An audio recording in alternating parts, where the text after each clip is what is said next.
Alors bonjour, donc je suis Soline Henry, j'ai fait mon mémoire sur les IPM de manière générale.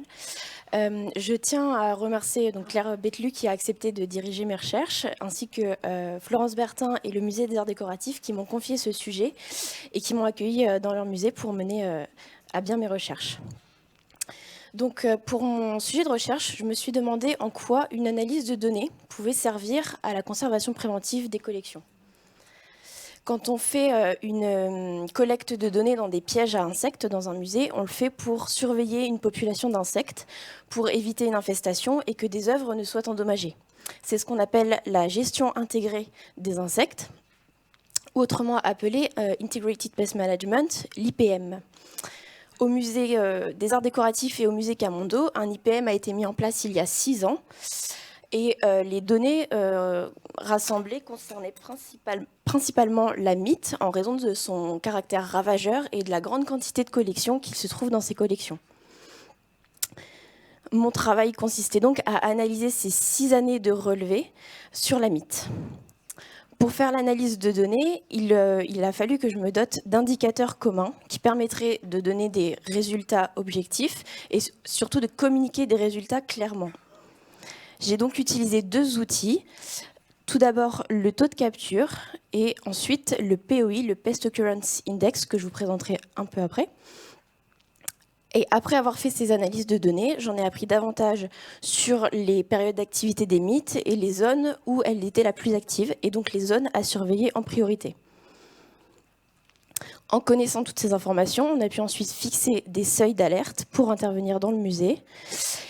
Et ces 2 outils, les taux de capture et les POI, on peut les intégrer également dans des applications qui faciliteront le travail d'analyse à venir pour le musée.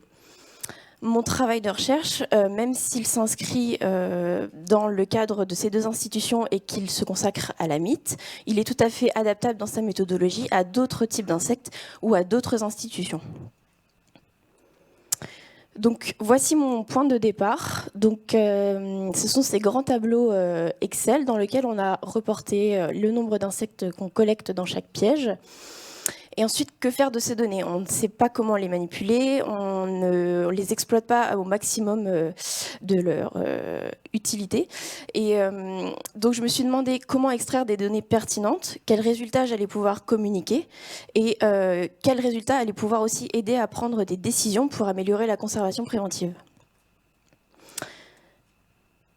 Donc, je vais vous présenter quelques-uns de mes résultats en même temps que les outils que j'ai utilisés pour faire mon analyse de données. Tout d'abord, le taux de capture. Alors, le taux de capture, c'est une formule qui est finalement assez simple. C'est sur un temps donné, le nombre d'insectes divisé par le nombre de pièges. C'est une méthodologie qui est utilisée dans des musées en Angleterre et dans des musées de Vienne. Et je vais vous expliquer pourquoi elle est pertinente. Dans ce graphique, les barres en bleu représentent le nombre de mythes capturés chaque année depuis 2016 au Musée des Arts Décoratifs. A priori, on pourrait se dire que depuis 2016, le nombre de mythes a augmenté. Sauf qu'en rouge, c'est le nombre de pièges posés dans le musée. Et on voit qu'il y a un lien logique entre le nombre d'insectes capturés et le nombre de pièges. C'est là qu'il devient intéressant, si on veut comparer objectivement l'année 2017 et l'année 2020, de calculer le taux de capture. Donc là, ici, ce sont les taux de capture.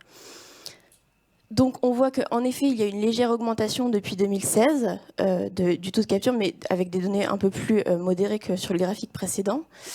Et de même, on voit qu'en 2020, il y a une vraie influence du confinement sur l'activité des mythes dans le musée. Et on voit qu'en 2021, le taux de capture redescend légèrement et ça concorde avec la reprise d'activité du musée. En connaissant ces données, on peut maintenant avoir des données de référence pour calculer les futurs taux de capture. Donc, par exemple, pour 2022, il sera intéressant de voir si le taux de capture a stagné, il a augmenté ou il a diminué.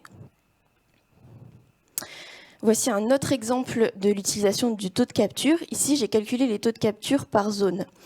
En faisant un croissement tout simplement par ordre croissant, on voit les zones où les taux de capture sont les plus élevés, où il faut agir en priorité, et ça nous permet de décider comment intervenir localement. Ici, j'ai utilisé le taux de capture pour étudier la saisonnalité des mythes. Donc, on sait dans la littérature que la mythe vole plutôt dans des périodes chaudes. Et dans les barres jaunes et vertes, on voit avec les chiffres du musée des arts décoratifs et du musée Camondo que, en effet, le taux de capture est beaucoup plus important durant les périodes de printemps-été. À partir de ce moment-là, on peut adapter notre fréquence de relevé, faire des relevés plus resserrés et réguliers pendant les périodes chaudes et plus éloignés pendant les périodes d'hiver. Ça nous permet également d'adapter notre organisation pour des expositions temporaires. Par exemple, ici, les taux de capture qui sont les plus élevés sont ceux des expositions temporaires qui ont eu lieu pendant le printemps-été.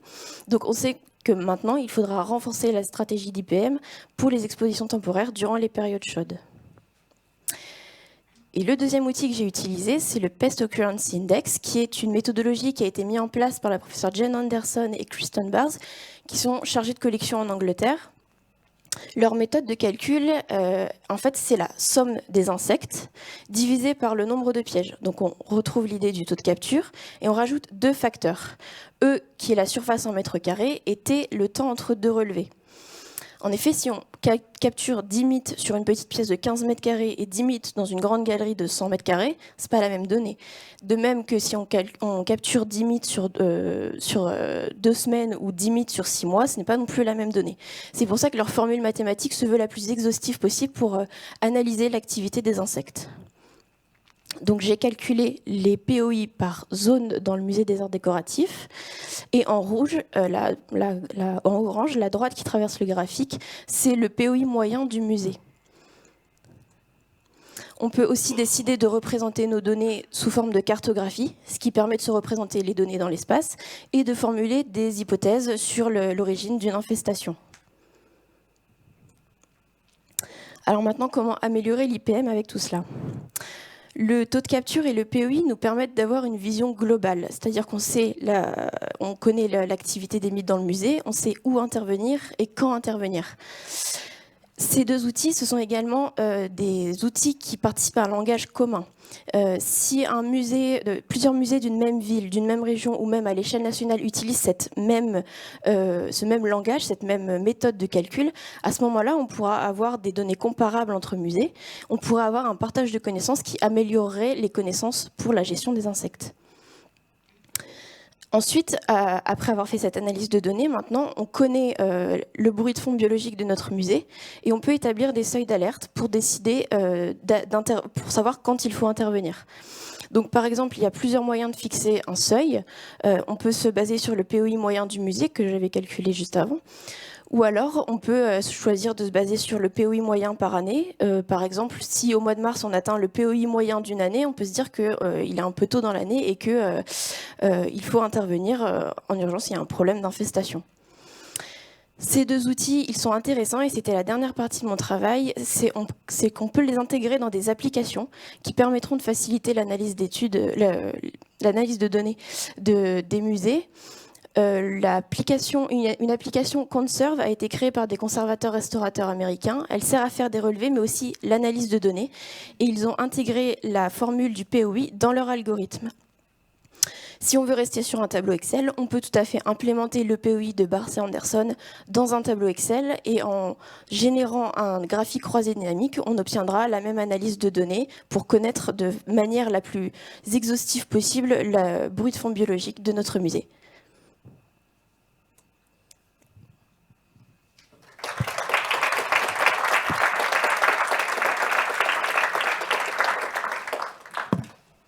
Merci Soline.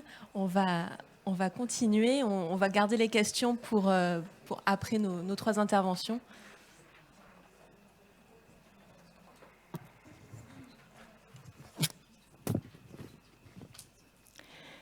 Bonjour à tous. Moi, je vais vous présenter mon mémoire qui portait sur la conservation des biens culturels dans les cathédrales en France. Et je me suis particulièrement intéressée à la question de leur utilisation par le clergé. Est-ce qu'on peut remettre la page générale ? Merci. Je me suis intéressée à quel équilibre trouver entre la conservation et l'utilisation de ces biens pour conserver l'usage des biens sans en perdre l'intégrité matérielle. La question de l'utilisation de ces biens, et alors même que ce sont des biens patrimoniaux qui appartiennent à l'État, se pose du fait qu'ils soient encadrés par la loi de séparation de l'Église et de l'État, donc la loi de 1905, qui permet leur utilisation par le clergé.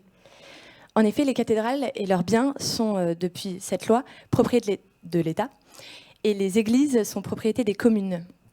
Cette législation encadre aussi l'utilisation des biens par le clergé. Donc la loi dispose que les édifices servant à l'exercice du culte, à l'exercice public du culte, ainsi que les objets mobiliers qui les garnissent seront laissés gratuitement à la disposition des établissements publics du culte. Donc les collections conservées dans les cathédrales sont principalement des œuvres textiles et de l'orfèvrerie. Et du fait de leur utilisation, le risque humain est extrêmement développé.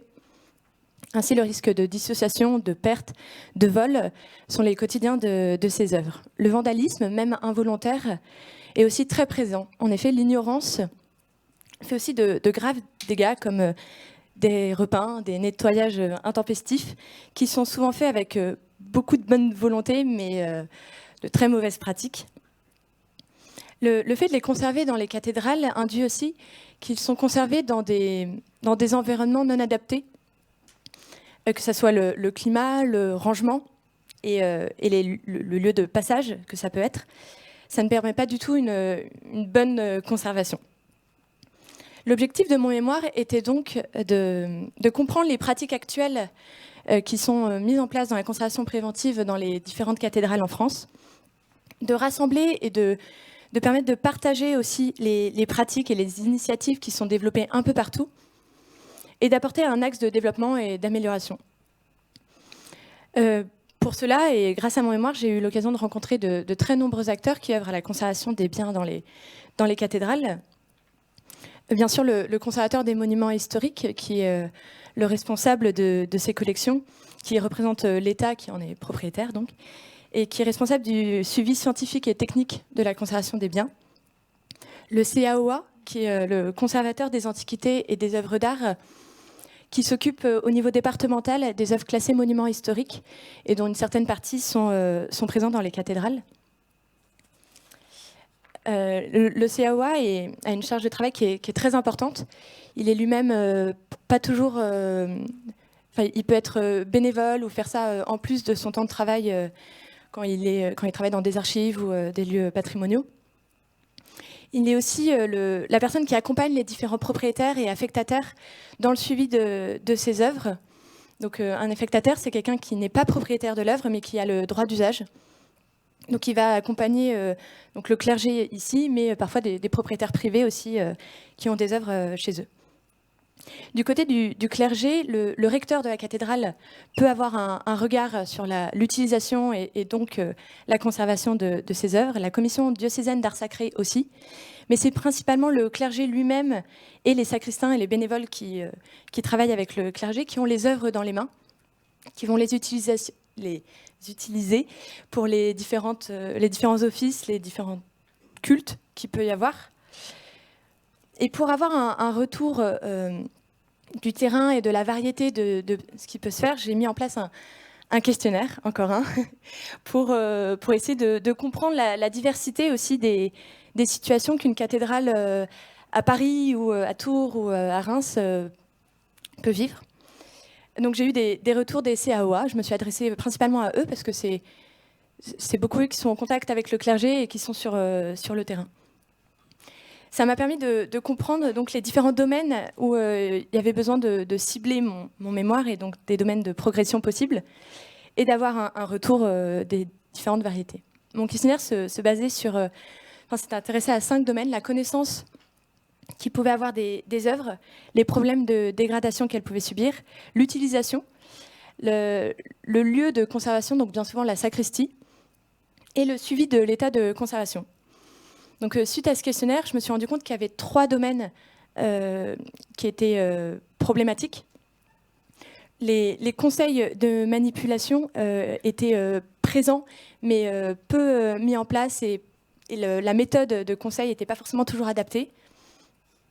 La différenciation entre les œuvres utilisées ou non n'était pas faite, que ce soit dans le rangement, que ce soit même dans la tête des gens. Ils ne savaient pas trop quelle œuvre était utilisée ou pas et à qui elle appartenait ou pas. Et la surveillance et le suivi de conservation des œuvres étaient très peu développés, que ce soit par les CAOA qui ne peuvent pas matériellement être dans toutes les églises et dans les cathédrales partout à la fois, ou par les bénévoles eux-mêmes. Et c'est en regroupant ces 3 domaines et en voulant améliorer ces 3 domaines que j'ai ciblé le besoin de sensibiliser et de former les équipes du clergé, donc principalement les bénévoles et les sacristains. En effet, sauf dans des cas extrêmes, l'État ne peut pas interdire ou difficilement l'utilisation de ces biens. Il est donc nécessaire de former ces petites mains qui utilisent les œuvres régulièrement. Et c'est ces mains-là qui sont le plus au contact des œuvres. Donc divers moyens ont déjà été développés un peu partout, des initiatives ont été mises en place, mais aucun ne semble pérenne dans le temps. Pour réussir à faire évoluer les mentalités, c'est très long, très compliqué, surtout quand on s'adresse à des acteurs qui ne sont pas toujours sensibles au patrimoine et qui s'occupent plutôt de la fonction que de la transmission de ces biens. Et donc j'ai opté pour mettre en place une formation à destination de ces personnes. Cette formation, je la voulais très concrète, très pragmatique, justement parce que ce n'est pas toujours des personnes qui sont très sensibles. Et du coup, je voulais aller droit au but par rapport à leur activité première, donc utiliser ces objets. C'était aussi une manière pour moi de vouloir mettre en place une dynamique de changement, mais aussi une relation entre le conservateur et le sacristain, entre le clergé et le CAOA, de mettre en place un dialogue, une relation de confiance, de connaissance, et que ça soit un réflexe maintenant pour les bénévoles d'appeler un restaurateur, d'appeler son CAOA quand il détecte un problème. Mais pour ça, il faut qu'il sache détecter aussi le problème. Donc que chacun comprenne le rôle de l'autre et sa place autour de l'œuvre. Et ça permettra aussi de compléter et de renforcer les fiches conseils qui sont déjà largement diffusées, mais pas toujours utilisées, pas toujours mises en place dans l'usage. Et donc ma formation se base entre la théorie, la pratique, les temps d'échange et les mises en situation.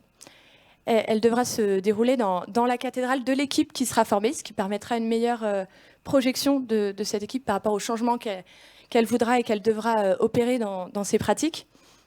Et ça permettra aussi de faire de cette cathédrale, de cette collection, un cas d'étude constant tout au long de la formation. C'est aussi un moment que le conservateur, le CAOA ou le restaurateur qui délivrera cette formation pourra utiliser pour expliquer, imager et faire comprendre aux bénévoles les risques qu'encourent les œuvres, que ce soit quand elles sont rangées dans la sacristie ou quand elles sont utilisées ou exposées à la dévotion des fidèles. Ça pourra faire évoluer son regard sur son lieu de travail. Donc l'idée, c'était de faire quelque chose de très pratique. Donc, il y a énormément d'exercices concrets dans cette formation qui tournent autour de la manipulation, les conditionnements, le rangement, le nettoyage des œuvres. Et ça sera surtout le moment de pointer ce qu'ils peuvent faire et ce qu'ils ne peuvent pas faire et qu'ils ne doivent pas faire. Donc la limite de leur action et montrer à quel moment ils doivent passer le relais à des professionnels parce que c'est pas leur métier. Donc on aura réparti des exercices, des temps d'enseignement appliqués sur la collection qui permettra d'imager la sensibilité des collections et d'analyser aussi le milieu de conservation des œuvres, donc la cathédrale et aussi la sacristie, donc le rangement. Il y aura aussi bien sûr un peu d'enseignement théorique pour remettre en place la législation et les droits et les devoirs de chacun et leur rappeler qu'ils sont affectataires et non propriétaires, mais que par là, ils ont un pouvoir d'action sur les œuvres et qui peuvent aussi participer à leur niveau à la bonne sauvegarde de ces biens et à la bonne compréhension de ces biens. Et enfin, une autre partie de ma formation sera la mise en place de temps de réflexion communs entre le conservateur, le CAOA, le clergé, les bénévoles, les sacristains, pour mettre en place des outils, une fiche, un document, peu importe la forme en fait. L'idée c'est que ce soit eux qui créent leur propre document pour la suite, un protocole qui voudront mettre en place et surtout dont ils se sentiront capables de mettre en place. Et il vaut mieux peut-être partir à petits pas, mais qu'ils le fassent vraiment et quotidiennement, et que dans une deuxième étape, le CAOA, le conservateur, puisse revenir, je sais pas, quelques années après et dire bon, là c'est bien, c'est acquis, on peut passer au niveau d'au-dessus. Et du coup, c'est l'idée qu'accompagnés et orientés par le conservateur, le CAOA, suite aux enseignements pratiques, ils puissent eux théoriser ce qu'ils ont appris et à la hauteur de leurs compétences et de leur équipe aussi, parce que les équipes sont de taille variée, ils puissent concrétiser la post-formation, pour pas que ça reste uniquement 2 jours, 3 jours de formation sympa en équipe, mais que ça prenne pied dans la réalité de leur activité. Donc, l'idée, c'est pas de former les bénévoles et les sacristains à un métier qui n'est pas le leur. Ils seront jamais conservateurs préventeurs, ils seront jamais restaurateurs, jamais conservateurs, mais ils peuvent affiner leur pratique, mieux connaître le monde de la conservation et comprendre pourquoi c'est important de conserver ces œuvres. Et ça peut permettre aussi de soulager le CAOA en mettant en place des personnes relais un peu partout, parce que c'est des personnes qui sont souvent volontaires. Et donc, le CAOA, après, pourra s'appuyer sur eux pour faire remonter des informations, parce que c'est eux qui sont au quotidien dans les églises et qui pourront dire, là, on a repéré une infestation, on a repéré des moisissures, il y a une infiltration, il y a tel ou tel problème. Et s'il y a une bonne relation de confiance et de compréhension entre tous les acteurs, le relais, la communication se fait beaucoup plus intuitivement. Et c'est beaucoup plus facile de faire remonter toutes les infos et donc de réagir d'autant plus rapidement suite à ça. Donc l'idée, c'est vraiment de mettre en place des personnes relais. Voilà. Merci beaucoup.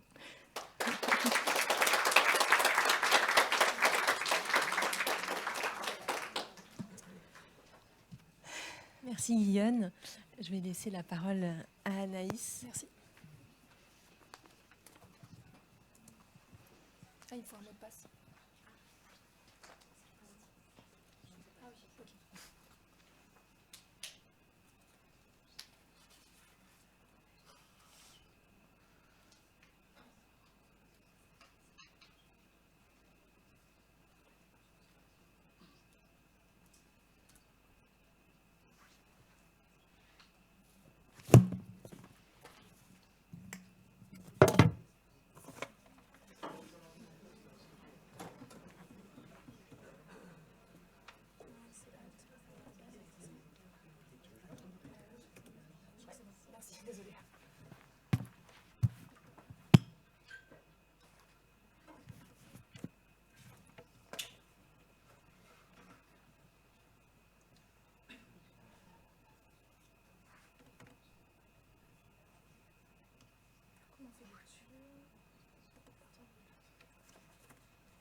Bonjour à tous.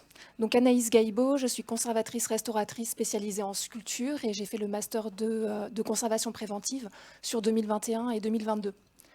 Mon sujet de mémoire portait sur la conservation préventive des objets d'art dans les bibliothèques.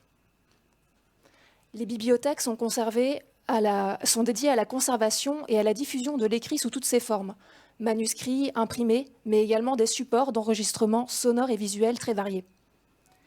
Même si cela est moins visible, les bibliothèques conservent également souvent des collections d'objets d'art, du patrimoine technique et scientifique et du patrimoine naturel. L'importance et la diversité de ce patrimoine, qui n'est pas le cœur des collections des bibliothèques, peuvent surprendre, car plus communément, ce sont les musées qui se sont spécialisés dans leur conservation et leur exposition. Ce patrimoine peut également poser des difficultés aux professionnels des bibliothèques, car il peut nécessiter des pratiques qui relèvent de l'exceptionnel par rapport à la gestion de leur collection. Durant ce mémoire, j'ai essayé d'identifier les différences entre les musées et les bibliothèques, concernant notamment les tutelles, les réglementations et les pratiques en matière de conservation préventive. J'ai essayé de comprendre les difficultés auxquelles sont confrontés les professionnels des bibliothèques dans la conservation de ces objets spécifiquement. Et enfin, j'ai essayé d'apporter à mon échelle des solutions, notamment sur mon terrain d'étude qui était une bibliothèque universitaire. Pour des raisons de discrétion, je ne pourrai pas la nommer et j'ai également retiré de cette présentation toutes les informations qui la concernent directement afin de préserver son anonymat. Cela ne devrait pas être trop difficile car on compte 480 bibliothèques de l'enseignement supérieur en France. Tout au long de ce travail, il était crucial de faire dialoguer les pratiques des professionnels du livre et celles des professionnels des musées afin de répondre aux besoins de collections qui sont hybrides. Dans un premier temps, je vous présenterai les collections dites muséales dans les bibliothèques, notamment à partir d'une enquête que j'ai menée. Dans une seconde partie, je vous présenterai les méthodologies que j'ai pu utiliser pour établir un plan de conservation qui prenne également en compte les collections d'objets d'art. La présence de ces objets dans les bibliothèques s'explique par l'histoire de ces lieux. Ces collections sont notamment l'héritage des cabinets de lettrés, des cabinets de curiosité et des cabinets scientifiques dans lesquels livres et objets forment un ensemble indissociable. Dans d'autres cas, il s'agit d'un décor ou de mobilier qui ont été conçus pour les salles de lecture et les bureaux. De nombreuses bibliothèques ont pourtant été amenées à confier ces collections à des musées qu'ils ont pu considérer comme plus aptes à les gérer dans leur spécificité, au risque de rompre l'unité historique des collections. Afin de mieux connaître ce patrimoine et sa gestion, j'ai mis en place une enquête qui a été diffusée sur Bibliopathe, l'association des professionnels des fonds patrimoniaux en bibliothèque. Les questions concernaient notamment la nature de ces collections, leur valorisation, l'organisation de la bibliothèque et interroger la façon dont ces collections s'intègrent dans les pratiques de catalogage et de conservation préventive. J'ai obtenu 25 réponses très riches en détails qui montrent l'engagement fort de la part des responsables de ces collections et leur intérêt pour ces questions. Toutes les bibliothèques qui ont répondu conservent des collections patrimoniales diverses, parmi lesquelles des objets d'art, peintures, sculptures, mobilier, du patrimoine historique comme des maquettes ou des armes, du patrimoine technique et scientifique et du patrimoine naturel. Ces collections sont très variées en termes de typologie et les réponses ont montré que ce patrimoine était riche mais inégal en valeur. Dans les réponses, on se rend compte que ces collections ne sont pas toujours clairement dénombrées et elles sont souvent peu documentées. Enfin, ces volumes de collections ne sont ni négligeables ni très importants. La plupart des bibliothèques qui m'ont répondu comptaient entre 200 et 500 items, ce qui laisse penser qu'une solution pour mieux les prendre en charge pourrait être de mutualiser les moyens. Ces collections sont sous la responsabilité des bibliothécaires et des conservateurs de bibliothèques, avec quelques exceptions, notamment pour des universités qui ont un référent pour le patrimoine. Ce personnel demande fréquemment de l'aide aux musées et les prêts qui sont organisés avec eux sont souvent des occasions importantes pour améliorer leur conservation. Car leurs formations sont différentes. Leurs tutelles sont également différentes. Les bibliothèques universitaires dépendent du ministère de l'Enseignement, de la Recherche et de l'Innovation, dans lequel un service est dédié aux archives. Les bibliothèques territoriales et nationales sont réglementées par le service du livre et de la lecture au ministère de la Culture et de la Communication. Les musées, eux, sont réglementés par le service des musées de France. Bibliothèques et musées sont donc réunis par des missions en partie similaires, mais sont gérés en théorie de façon parallèle. Les bibliothèques ne sont pas soumises aux mêmes obligations, ce qui implique que le marquage n'est pas obligatoire, il n'y a pas de récolement obligatoire, notamment pour les bibliothèques universitaires, et ces bibliothèques ne font pas un inventaire, elles font un catalogage. Dans un catalogage, les matériaux constitutifs ne sont pas forcément décrits, ce qui peut constituer un obstacle pour que les professionnels des livres puissent appréhender les collections dans leur matérialité. La numérotation peut être également moins détaillée. Dans le cas, par exemple, d'un ensemble mobilier, il arrive que l'on ait une cote commune, ce qui peut être comparé aux ensembles indénombrables tels que les liasses d'archives. En conservation préventive, l'absence de marquage et une numérotation moins détaillée expose les objets à un risque plus élevé de ce que Robert Waller appelle le risque de dissociation et qu'il définit comme une perte d'information liée à l'objet. Un nombre important de bibliothèques optent donc pour leurs objets pour un inventaire tel qu'il est défini par l'article 12 de la loi Musée de France. C'est le cas du tiers des bibliothèques qui ont répondu à notre enquête. Enfin, les bibliothèques étant équipées d'outils de catalogage, elles sont amenées à développer des outils parallèles pour gérer également leurs collections, les objets qu'ils conservent. En travaillant à l'établissement d'un plan de conservation, ces différences de réglementation ont dû être prises en compte. Un des objectifs de mon intervention était d'établir un plan de conservation pour les objets d'art.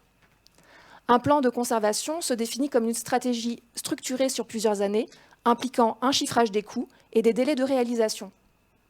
Dans mon cas, j'ai cherché à définir des objectifs à court terme sur 1 an, des objectifs à moyen terme sur 3 ans et des objectifs à long terme sur 5 ans. La conservation préventive des objets d'art dans la bibliothèque s'inscrit dans sa politique globale de conservation préventive. Les besoins étaient les suivants: évaluer le métrage et le volume des collections, dénombrer les objets d'art, évaluer l'état sanitaire des collections, connaître les facteurs environnementaux de dégradation, dégager les priorités en termes de conservation-restauration, de marquage, de conditionnement, en achat de matériel et en formation. Et enfin, évaluer les mesures qui ont déjà été prises en conservation préventive. L'analyse de ces données doit permettre de donner une feuille de route organisée et structurée. Pour commencer, il était nécessaire d'établir une étude volumétrique et sanitaire, notamment car le problème d'encombrement était évident. Cette méthodologie est couramment utilisée en conservation préventive. Il s'agit d'une étude par lot homogène sur la totalité des collections. Cet examen, qui fonctionne par échantillonnage, donne également une première idée de l'empoussièrement et des opérations de conservation-restauration à planifier. Mais parce qu'elle se base sur un échantillonnage, elle n'est pas représentative de l'ensemble des interventions à réaliser. La bibliothèque avait commandité à des restaurateurs spécialisés des constats d'état individuels sur les sculptures, les peintures et une dizaine d'œuvres d'art graphique encadrées. Leurs préconisations ont permis de définir des priorités en matière de conservation curative, de restauration et d'études. Enfin, ces constats permettent de connaître les facteurs ayant provoqué des altérations, mais pas forcément les facteurs environnementaux actuels. Il fallait donc procéder à une étude des espaces pour identifier les facteurs de dégradation et les risques auxquels sont exposées les collections. Ensuite, pour étudier les pratiques de conservation préventive mises en œuvre dans la bibliothèque, j'ai utilisé 2 outils méthodologiques qui se sont avérés complémentaires pour répondre à ma problématique. Tout d'abord, la méthode proposée par France Archives. Elle se présente comme un outil d'évaluation qui permet de dégager rapidement des points forts dans la gestion des collections, de dégager des priorités et d'orienter vers des solutions. Les 124 questions concernent notamment la gestion du mobilier et de l'espace, le climat, l'entretien, la sécurité et le plan de prévention des sinistres. Les résultats sont communiqués de façon synthétique grâce à un graphique radar très utile pour communiquer avec l'équipe de l'institution. Ce questionnaire date de 2002 et il est conçu pour les archives, pas pour une bibliothèque qui conserve des objets. Nous avons donc identifié des lacunes pour répondre à notre problématique, notamment concernant la gestion des infestations, les risques liés à la lumière et le risque de perte mémorielle. Ces besoins nous ont conduits à utiliser en complément le questionnaire du C2RMF à destination des musées. Pour qu'il puisse fonctionner, il fallait ne l'appliquer qu'aux objets d'art, notamment en raison des différences réglementaires dont nous avons parlé. Les 2 questionnaires se superposent sur la gestion générale de l'institution et se complètent pour résoudre des problématiques liées aux objets. Une des présentations de cet après-midi reviendra plus précisément sur ce questionnaire. Le caractère hybride de cette collection m'a donc conduit à utiliser plusieurs méthodologies qui ont toutes répondu partiellement à ma problématique et m'ont permis de construire un plan de prévention. Je vous remercie pour votre attention.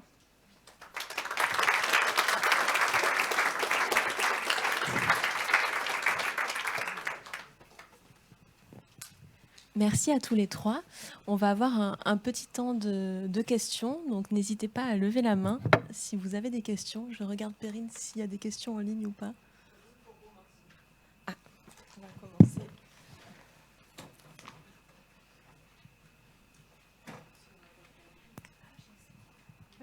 Donc on a une question en ligne qui est arrivée pour Romain Havard de la part d'une consultante en conservation préventive qui demande s'il serait possible d'avoir accès aux fiches de sensibilisation selon le type de collection et d'éventuellement les diffuser auprès de professionnels. Alors des fiches de sensibilisation, il y en a eu une de réalisée pour exemple. Il n'y en a pas de fait encore de réalisée pour l'ensemble des types de collections existants, mais ça peut être un sujet à développer effectivement. La transmission, oui, bien sûr, je pourrais tout à fait transmettre cet exemple de fiche que j'ai réalisé avec notamment le soutien de plusieurs personnes qui sont ici, d'ailleurs.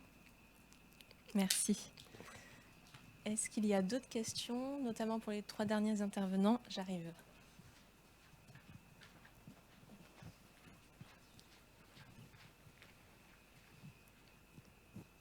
Merci. Denis Guillemard, au cas où vous ne m'auriez pas reconnu.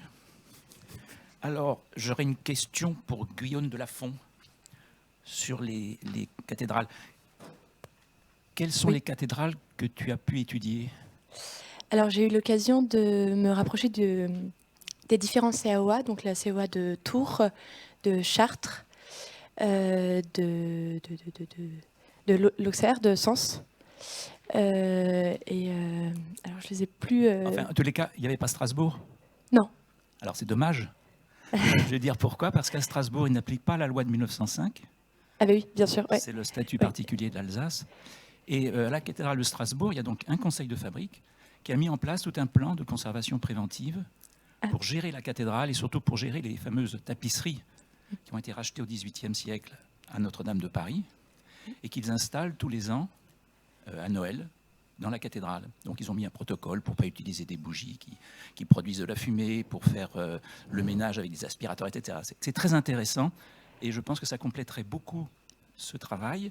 Ça pourrait être aussi une piste pour penser à remplacer ces conseils de fabrique que la loi de 1905 a bêtement supprimés et qu'elle n'a pas remplacé par des associations. Et ben effectivement, j'avais pas eu l'occasion de me rapprocher d'eux. Mais alors, vraiment, ça vaut la peine, parce qu'ils ont fait... Alors, je ne sais pas où ça en est. Moi, j'avais étudié ça il y a déjà 5 ou 6 ans, peut-être même 10 ans. Mais il n'y a pas de raison que ça ne perdure pas. Eh ben, merci beaucoup. En tout cas, un très beau sujet. Merci. Merci. Merci. Est-ce qu'il y a d'autres questions? N'hésitez pas, même sur des interventions précédentes, sur toute la matinée.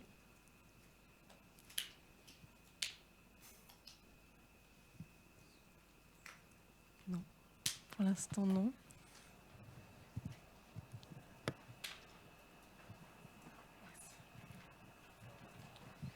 Merci beaucoup. Merci Soline pour le superbe travail que tu as fait sur l'IPM du Musée des Arts Décoratifs. Il y a une question que je me pose depuis, c'est qu'en fait, on n'a jamais fait le lien entre, quel que soit l'indice de piégeage que l'on prend, on ne l'a jamais mis en relation avec la nature des collections. Or, je pense que c'est un point ultérieur de toute méthode de piégeage, c'est d'arriver à faire un rapprochement avec la sensibilité des collections. En effet, c'est vrai que dans la méthode du POI, dans les 4 facteurs qui sont dans cette formule, ça pourrait être intéressant de rajouter un coefficient en fonction de la quantité de matière sensible selon l'insecte qu'on étudie. Mais c'est vrai que c'est un facteur qui pourrait être intéressant d'ajouter, en tout cas à la formule.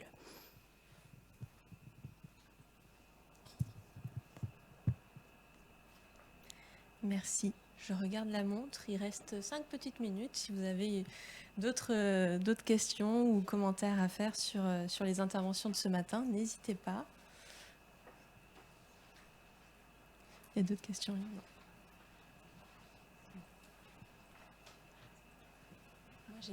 J'ai une question par rapport à la formation. Quand on fait le master, quand on a fini, qu'on est diplômé du master 2, après, comment ça se passe si on veut faire un doctorat, par exemple? Alors, merci pour cette question, parce que bon, j'ai passé des diapos un peu vite, mais c'était un des enjeux. Alors, il faut savoir que grâce à donc le passage à l'MD a eu des qualités, et c'était un des enjeux. C'est-à-dire que faut que je me lève? Non. Donc, le fait de gommer le côté professionnel et recherche sur les masters fait que tout titulaire d'un master 2, qu'il soit visé professionnel ou non, peut intégrer un doctorat. Donc ça, c'est le bon côté du papier. La difficulté aujourd'hui, c'est la condition pour s'inscrire en thèse, c'est de trouver un directeur de recherche. Pour être directeur de recherche à l'université, il faut être ce qu'on appelle habilité à diriger des recherches, donc soit maître de conférence HDR, soit professeur des universités. Donc ça, c'est pour faire que ce soit en sciences humaines ou en sciences exactes. Donc ce qu'il faut, c'est trouver une université et un professeur des universités qui acceptent votre sujet de recherche. Donc à Paris 1, donc en conservation-restauration, on a un professeur qui est en la personne de Thierry Lalo. Il est tout à fait possible en fait d'avoir ce qu'on appelle un chapeau universitaire académique, donc un directeur officiel qui permet l'inscription, et ensuite de trouver soit des maîtres de conférences ou des enseignants-chercheurs ailleurs qui soient co-directeurs, même s'ils ne sont pas HDR. Donc, en l'occurrence, ça peut être dans notre équipe, William Whitney, Élodie Lévesque ou moi-même. Donc voilà pour Paris 1. Et ensuite, donc voilà. Aujourd'hui, il existe aussi ce qu'on appelle les thèses par le projet. Certains d'entre vous ont peut-être entendu parler. Il y a un pôle notamment sur Cergy qui développe ça. Donc ce sont censés être des thèses en conservation, restauration et envelopper toutes les thématiques. Aujourd'hui, il y a majoritairement, si vous regardez par les thèses par le projet, la plupart des thèses soutenues se relèvent plutôt de la restauration des biens culturels, du curatif ou de la restauration, un peu moins de la conservation préventive, mais voilà. Donc ça, c'est... Je ne sais pas si je réponds à votre question. Donc c'est possible d'entrer directement. Ce qu'il faut, c'est trouver un directeur et après savoir qu'il est difficile de trouver un financement. Donc on peut s'engager sans financement. Et aujourd'hui, les conditions de l'université, c'est 3 à 6 ans maximum. Donc surtout quand on est professionnel en activité, ce qu'il faut avoir bien en tête, c'est son sujet, avoir déjà une idée assez aboutie, on va dire un corpus d'études, pour pouvoir aller... à mener de façon assez efficace son sujet, mais après les directeurs sont aussi là pour le faire. Moi-même, j'ai mené ma thèse en étant profession libérale en restauration de peinture. Donc voilà, on voit qu'il faut opérer une petite stratégie en amont, mais voilà, s'il y en a qui sont intéressés, on peut en discuter.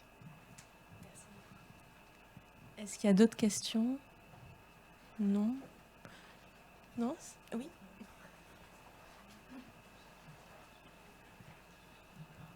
Peut-être pour compléter, Laurent Sisner du service des musées de France, pour compléter ce que disait Claire, sans apporter de réponse sur la question du financement des thèses, mais alors pas du tout au niveau de toutes les structures muséales, mais il y a la possibilité, et c'est très peu connu parmi les professionnels de musées avec qui vous pouvez collaborer, de mettre en place en fait des thèses en contrat CIFRE. Le musée des arts décoratifs l'a fait.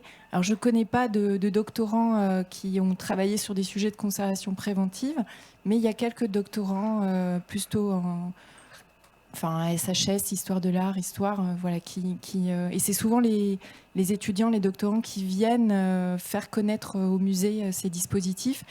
Et les CIFRE fonctionnent très bien avec les musées territoriaux. Donc, si vous avez des projets avec des musées territoriaux, les collectivités territoriales sont tout à fait, remplissent.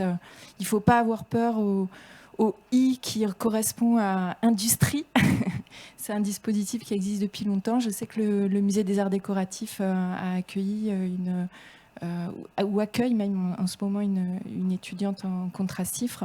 C'est une ressource possible. Et donc, en ligne, si vous allez sur le site du ministère de la Culture, sur le site thématique musée, on a fait une page qui présente ce dispositif et avec 2 témoignages de musées, celui des Arts Déco et celui du musée des Ursulines à Mâcon.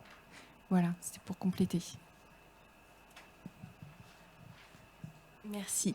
On va donc faire la pause déjeuner et surtout les personnes qui sont dans les groupes pour les visites vont pouvoir rejoindre Jocelyn et Maroussia.